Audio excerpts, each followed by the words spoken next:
हरियाणा के गुरुग्राम के राजेंद्र पार्क में एक बहू के द्वारा सास के साथ मारपीट करने का वीडियो वायरल हो रहा है।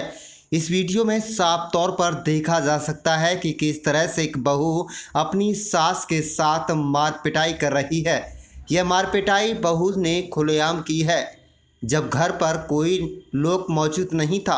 हद तो तब हो गई जब घर में झगड़ा देख पड़ोसी इस पूरे विवाद को सुलझाने के लिए घर पर पहुंचे। उन पड़ोसियों के साथ भी इस महिला के परिजनों ने उन पड़ोसियों के साथ भी मारपीट की है। दरअसल पीड़िता सास का कहना है कि घर पर घर का काम करने के लिए किसी नौकरानी को नहीं रखा, तो उसके बाद यह विवाद बढ़ा और विवाद इतना बढ़ गया कि एक कलयुगी बहू ने अपनी सास के साथ मारपीट शुरू कर दी। पीड़िता के बेटे की माने तो बीते 3-4 साल से उनकी पत्नी मां के साथ ऐसे ही बर्ताव करती आ रही है, लेकिन आज उन्होंने यह वीडियो सबूत के तौर पर बनाया था।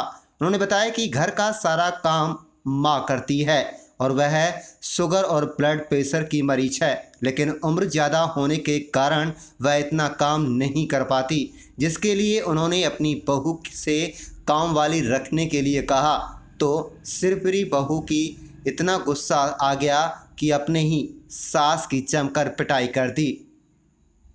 फिलहाल शिकायत मिलने के बाद पुलिस इस पूरे मामले की जांच पड़ताल कर रही है और जिन लोगों के साथ मारपिटाई हुई है उनका मेडिकल कर पुलिस इस पूरे मामले की तफ्तीश में जुट गई है।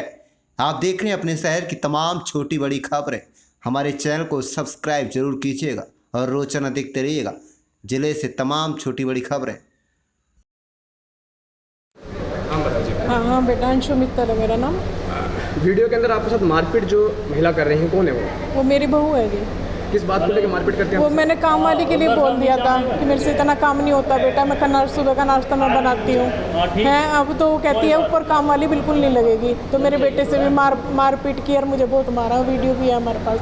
अच्छा हाँ बेटा। तो क्या और यहाँ पे सब मेरी स्वेलिंग वगैरह हड्डियों पे बहुत दर्द है, चप्पलों से मारा बेटा, मेरे कपड़े फाड़ दिए मेरे। शिकायत की है पुलिस से इस चीज़ की? हाँ बेटा, शिकायत की है। पुलिस ने क्या कहा है? वो सुनवाई नहीं हुई है वहाँ पर। क्यों सुनवाई नहीं कर रही पुलिस? कुछ बोल रही है? अब यही बोल रहे हैं कैंसिल कर दिया, रिपोर्ट कैंसिल हो गई। ठीक, नाम बताइए अपना। आयुष मित्तल। घटना के साथ हुई है सर, घटना ये हुई थी, मेरी मदर ऊपर अकेली रहती हैं और हम नीचे रहते हैं, हस्बैंड वाइफ। मेरे 2 बच्चे हैं, ठीक है जी। मेरी वाइफ कहती है तुझे अपनी माँ के साथ रहना है तो उसी के साथ सो जाके उसी के साथ सारे काम कर, मेरे साथ आने की ज़रूरत नहीं है। अब बताओ, एक लड़का अपनी माँ के साथ, क्या बेटे माँ बेटे का रिलेशन ये गंदा रिलेशन होता है? ये कहती है कि तू जब अपनी माँ के साथ रहे तो माँ के साथ ही रहेगा, मेरे साथ नहीं रहेगा। आज मैंने कहते मैंने मम्मी अकेली हैं, वो सुबह का नाश्ता भी बना के देती हैं। मैंने कहा तू उनके लिए काम वाली का इंतजाम कर दे।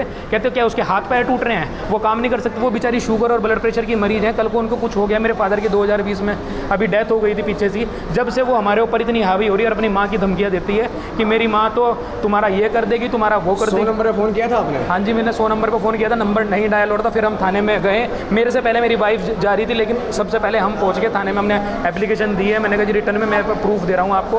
प्रशासन से पहले भी मैंने संपर्क करने की कोशिश करी, लेकिन प्रशासन में मेरे एक वकील साहब ने ये बोला था कि जी आपके पास कोई भी ऑडियो प्रूफ हो तो नहीं चलेगा, आपके पास कोई वीडियो प्रूफ हो तो मैं उसी वीडियो का इंतज़ार कर रहा था कब ये ऐसी कोई गलत एक्टिविटी करे और उसके बाद मैं इस पर एक्शन लूँ। आज इसने वो एक्शन कर दिया। 3-4 साल में मेरे आज हाथ लगाया वीडियो, जिस पे मैंने आज कार्रवाई करी है कि देखो एक आम आदमी ना एक प्रशासन से ये उम्मीद करता है उसको सही उसको न्याय मिले उसके साथ में, ठीक है। अगर मेरी मदर के साथ कोई टॉर्चर होगा तो मैं एक बेटा होने के नाते मैं वो सहन नहीं कर सकता टॉर्चर, है ना। नाम बताइए अपना। नमस्कार, मैं सिमरन शर्मा। जी सिमरन जी, ये बताइए आपके साथ क्या कुछ घटना हुई है? क्या हुआ था, हमारी गली में अंशुल जी रहते हैं जिनकी मम्मी के साथ काफ़ी टाइम से अत्याचार हो रहा था, मगर उन्होंने हमें नहीं बताया। तो उन्होंने आज सुबह मुझे कहा कि ऐसे ऐसे मेरी मम्मी को मारा गया। उन्होंने एक वीडियो दिखाई मुझे, तो मुझे अच्छा नहीं लगा क्योंकि बुज़ुर्ग हैं वो महिला कि जिनके साथ ऐसा किया जा रहा है। तो मैंने कहा आप टेंशन ना लीजिए, हम आपके साथ हैं। तो मैं उनके साथ जाके पुलिस कंप्लेंट भी करवाई और हमने कोर्ट में भी गए।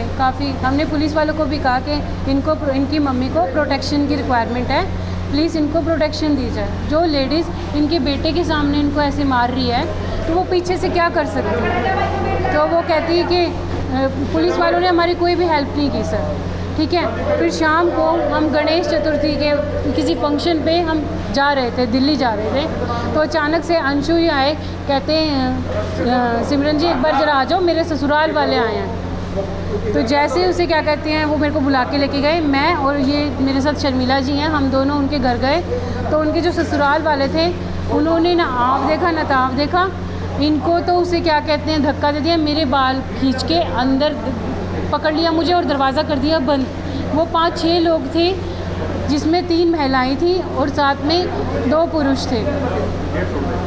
तो उन्होंने मेरे साथ आके बहुत बदतमीज़ी करी और मेरे पे यहाँ पे पिस्टल भी रखी, अगर ज़्यादा आप इनमें इन्वॉल्व होगे तो हम आपको जान से ख़त्म कर देंगे। और मुझे बहुत ही बुरे तरीके से मारा, मेरे सिर पे यहाँ पे किसी हथौड़े से, पता नहीं किसी चीज़ से वार भी किया गया, प्लास्टिक का हथौड़ा था वो, मुझे नहीं पता। मैं कुछ टाइम के लिए बेहोश हो गई थी, मुझे गली वालों ने आके सबने संभाला और उन्होंने मुझे बहुत बुरी तरह से मारा, मेरे बाल बहुत